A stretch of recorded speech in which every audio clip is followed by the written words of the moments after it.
Yeah, I'm back. Yeah, I figured with what I was talking about there at the end of my last video, um, given the truly bizarre situation with my phone, which I desperately need to upgrade at some point. Dear God, I need to do that. Um, I thought I was inspired to talk about something. You know, when I reached that last little bit about the corsets and the hell was that?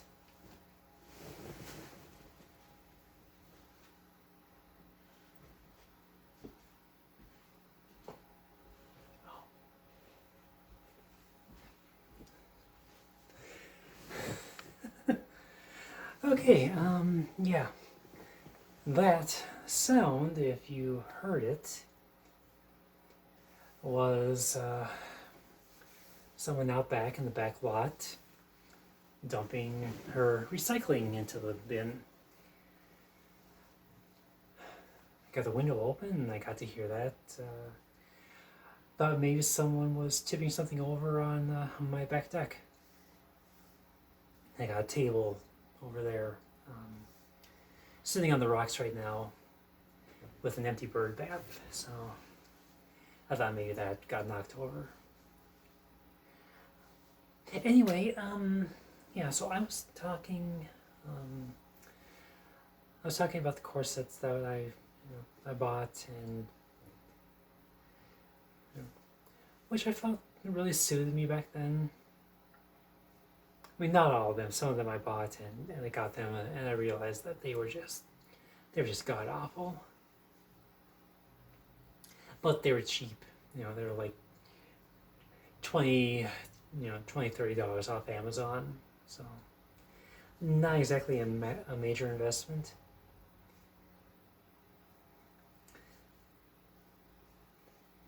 But yeah, back then I was also hamstringed by the fact that I had I couldn't really do a lot of the styles of corsets that I wanted because, well, I didn't have anything down here, to fill them out. I had to use prosthetic breast forms to give the illusion, but in order to do that, I would need I would need a proper bra plus something to cover that up with. So I didn't really have a lot of outfit options as far as just employing a corset by itself.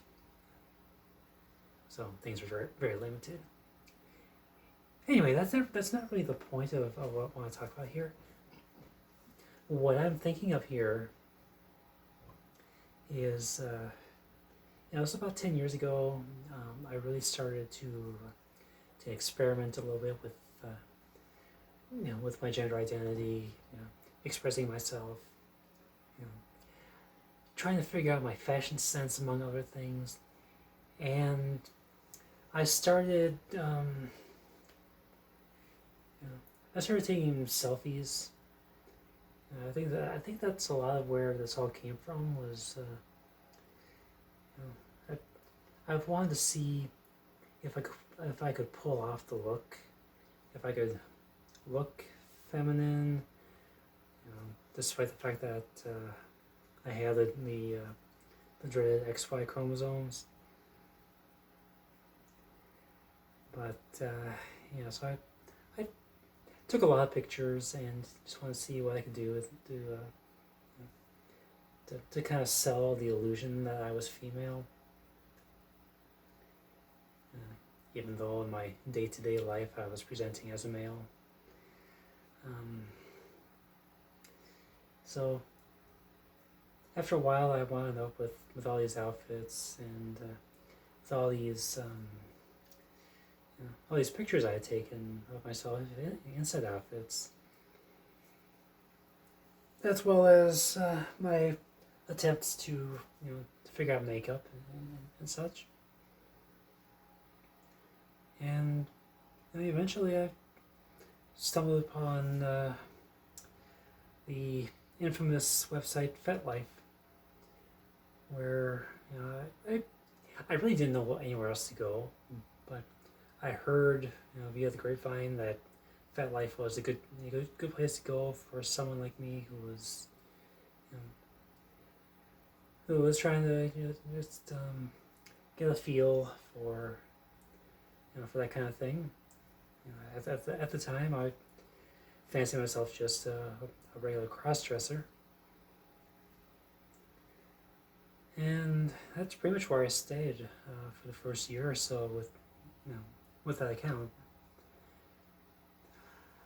But over time, I shared more and more pictures and drummed up interest from various fan bases, if you will. That they're mostly skeevy, creepy older men, for the most part. But after about a year and a half or so, I wound up doing my first photo session with another person behind the camera. It was really the point where I could say that I became an amateur fetish model. And that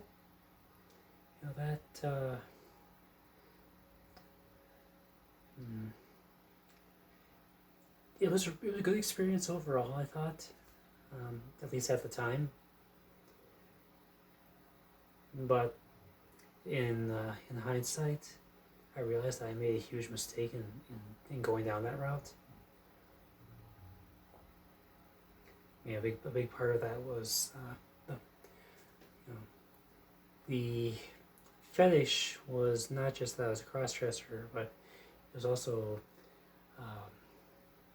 at least when other people were involved, it would always wind up being these various bondage scenarios. And I know a lot of times when a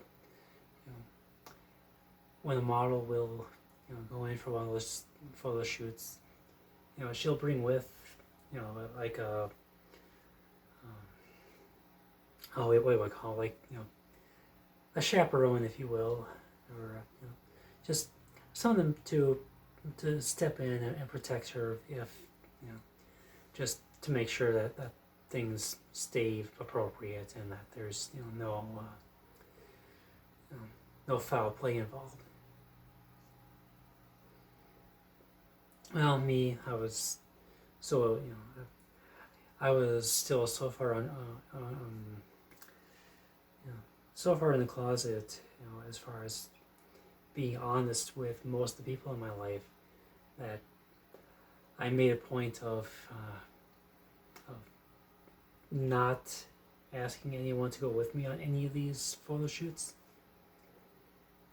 And it in retrospect, in hindsight, that was probably the dumbest thing I'd ever done, because I went on, it must have been, I don't know, half a dozen, 10, somewhere in that range. Over the next couple of years, I did about half a dozen or so photo sessions, and never once did I actually bring someone with me to be my guardian. And well, given the nature of these sites where I coordinated from, things definitely have the potential to go sideways, to go wrong. But I was younger. I was naive. You know, I was reckless, and it's just very lucky for me that I didn't find myself, in any unfavorable scenarios, situations where things would have ended badly.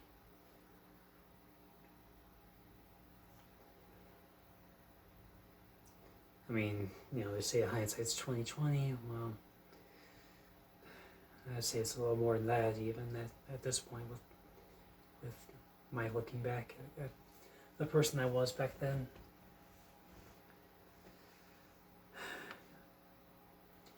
My time at Selina, it was fun, but I look at the wardrobe that I amassed from those years, and anymore I'm just like, okay, what the hell was I doing? I mean, there was definitely a focus on cat suits and bodysuits back then, and these ludicrously tall fetish heels, boots. And anymore, I just look at it and I go, yeah, there is no way I'd be wearing any of that in anything other than a like Halloween or something, because it's just not me anymore. But 10 years ago, even 4 or 5 years ago, that was me. Um, when Selina was, the prominent female persona that I was working with, and yeah, she was very reckless.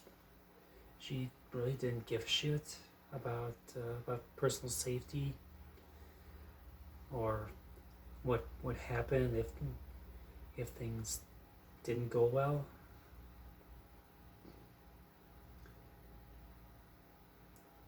And I guess it kind of came in the focus the day before. Yeah, the day before I had my final photo shoot with someone else. Yeah, so this was 2019. I had moved here about 3 months prior, so I was living independently again, and I made plans to travel down to the Madison area for a couple days. And the first stop I had was actually a day and a half with this guy named Joel. And I had worked with, I can't talk. I had worked with him before, and things went pretty well. But this time, he didn't seem to really appreciate that I have certain boundaries that I just could not work with outside of. And I wound up actually pissing him off because he went through all the effort of getting everything set up just right, and then I would panic when it was time to put to God, I got a little too personal here, but when it was time to stuff the gag in. And I don't know if you've ever done this before or know what it's like, but a lot of these professionals, they don't fuck around with it. They want to make sure that whatever they stuff in there is just, it's all the way back, and I would have to have my neck up, like extended like that, and you try to swallow your saliva, and if your neck is craned up like that, it's really hard to do that. Now, imagine that you got something back there, and it's fully preventing your tongue from getting rid of that saliva in the back of your throat. And you can't do a damn thing about that. And in my case, if I have any doubts in my mind at all that I'm going to be experiencing issues with breathing and the potential of my airway being cut off for anything, I am liable to panic.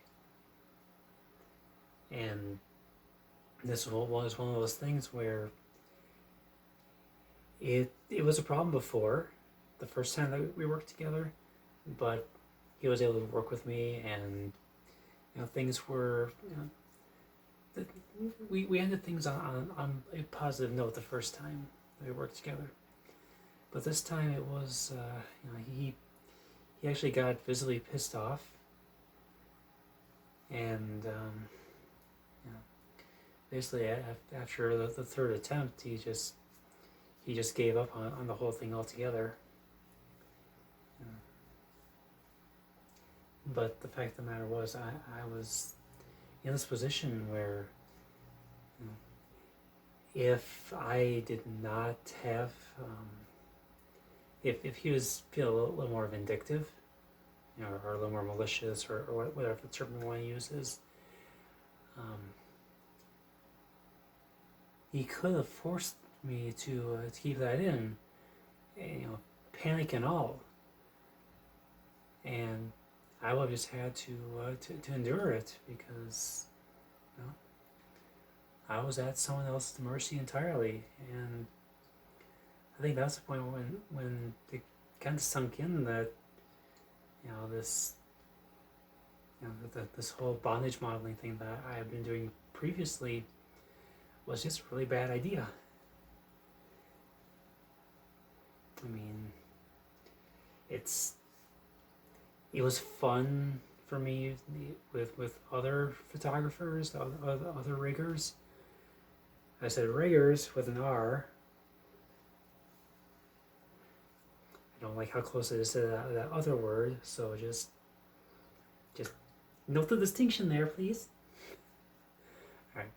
So, but yeah, I mean, I'd worked with others before, and one more after, and I never had that issue because they would listen to me, and they would understand that I have this hard limit that I just could not exceed, because the prospect of having my airway restricted, on account of the throat being narrowed when you crane your neck upward,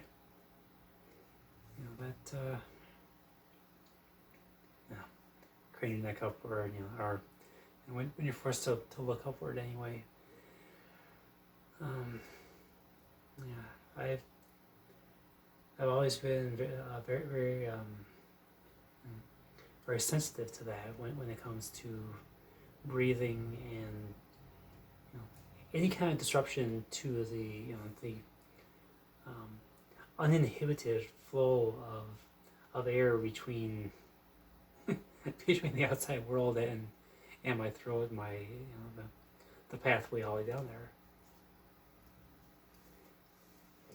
And when you're at risk of choking on your own saliva because, some guy just shoved a damn sponge in your mouth and taped it shut. I think you might understand why I'm, why I get a little freaked out. Oh, hold on a sec. I can't see how much time it's been.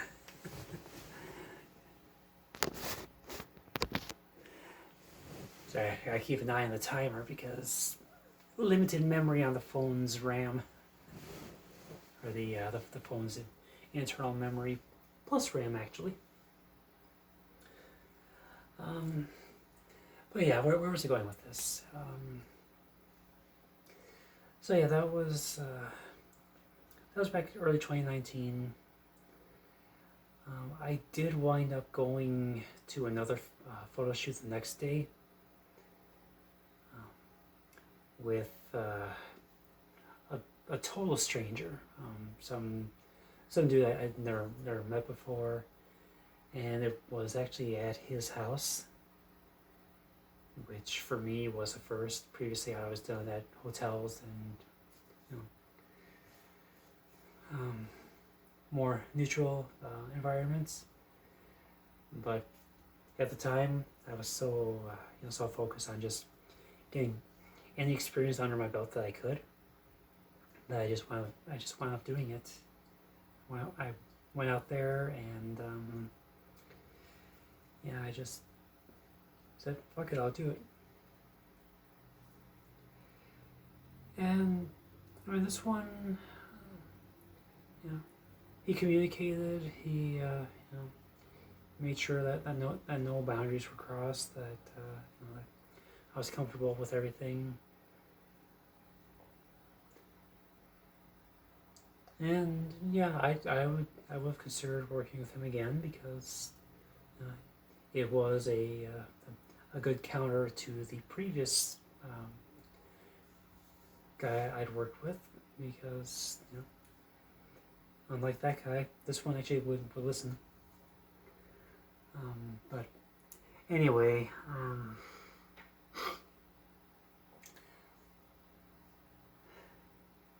I kind of realized around that same time, actually no, that's a lie. Shit. Sorry, my memories are kind of betraying me here, but I had actually wanted to continue working, doing the modeling, even beyond that point, but being who and what I am, and my location, my prospects were limited. Basically, I could only travel around the state, maybe into Minnesota, maybe Iowa, possibly down to Illinois, depending on how close to the border it was. But my range was limited because I was working. I was working at the time, with a job, and didn't have a ton of disposable income for travel expenses.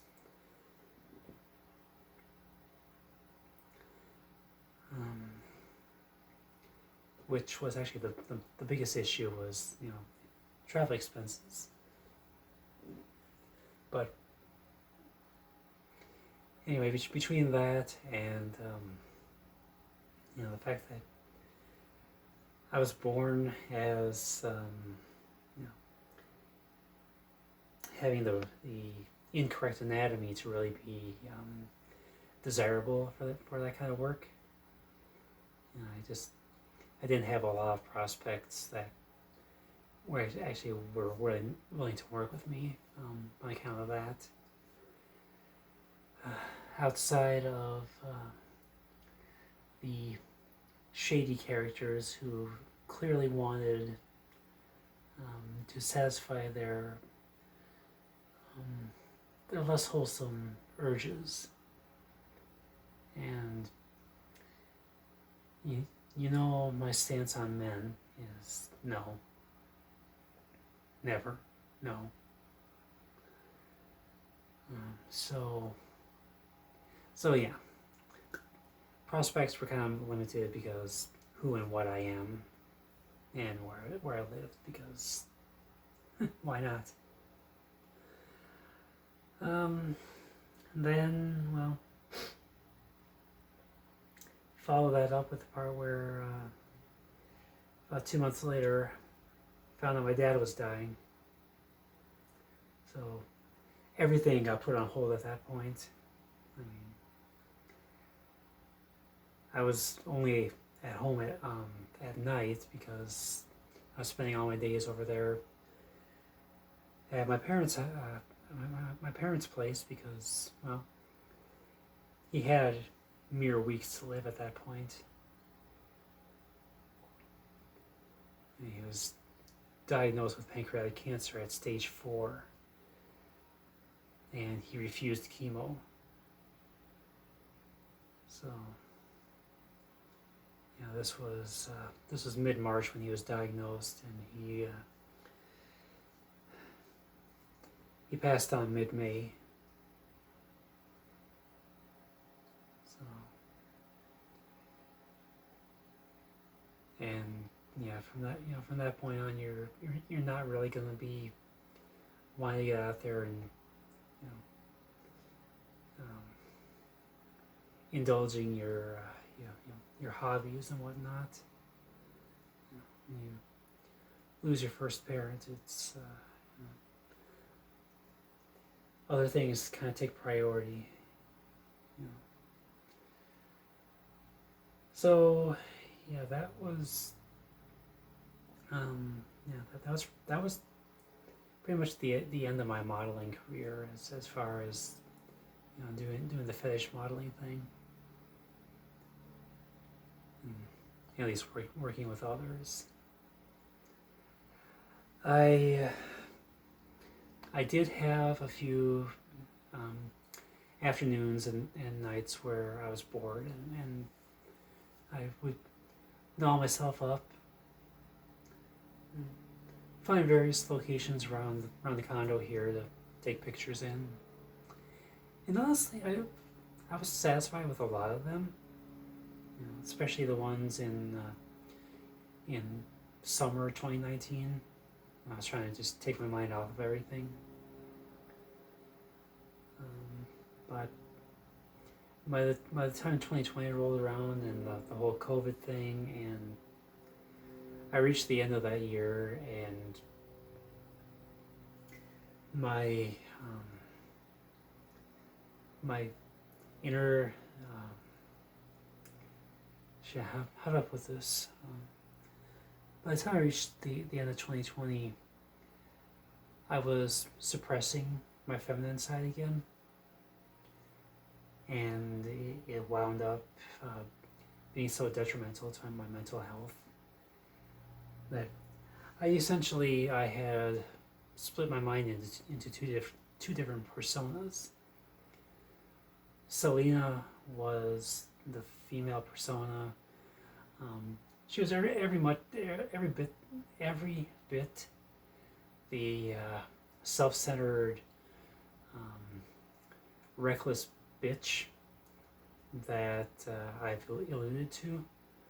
I mean, she was very angry, very self-centered. Really didn't give a shit about anything except for getting attention was really her main focus. And she was willing to do things that, looking back now, I have no idea where all these thoughts came from, because they sure as hell were not me. I mean, it's not the real me. On the other side, there was a male persona, which was my responsible half, my dead name, but he did all the boring, mundane stuff. He went to work, did the shopping, the family obligations, but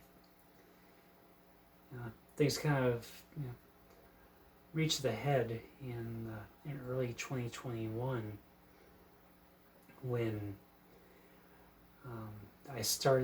when the Selina persona began entertaining these prospects of unsavory gentlemen making promises of ensuring that she was never heard from again. And the other half was just too exhausted to care. But yeah.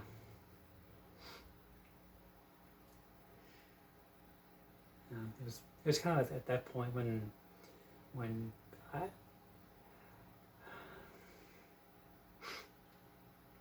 sorry, I'm just thinking back on all this now, and I really don't know how to articulate it. It was about that point when I realized that that something was very wrong, and I basically I really don't remember what happened as far as the dual personas went between when I made my first appointment with the doctor and when I got in with the endocrinologist and approved for HRT. How I juggled the two personas, I don't remember. All I know is that before I got an HRT, the two sides absolutely hated each other, and I was on a collision course with disaster because Selina was just, she was out of control. She didn't give a shit what happened. She really didn't even give a shit if she lived or died anymore. But once I started on HRT, and the two sides actually began to consolidate back into one person, which is who I am now. So, I mean, Selina was an important part of my life while I was trying to discover who I was, as far as my gender identity and everything. But ultimately, she strayed from that role, and almost got me into some serious trouble, multiple times, because she didn't have anyone to keep her in check, and I was too stupid to ask for help from friends to accompany me to any of these photo sessions, or to keep an eye on me. Otherwise, where am I at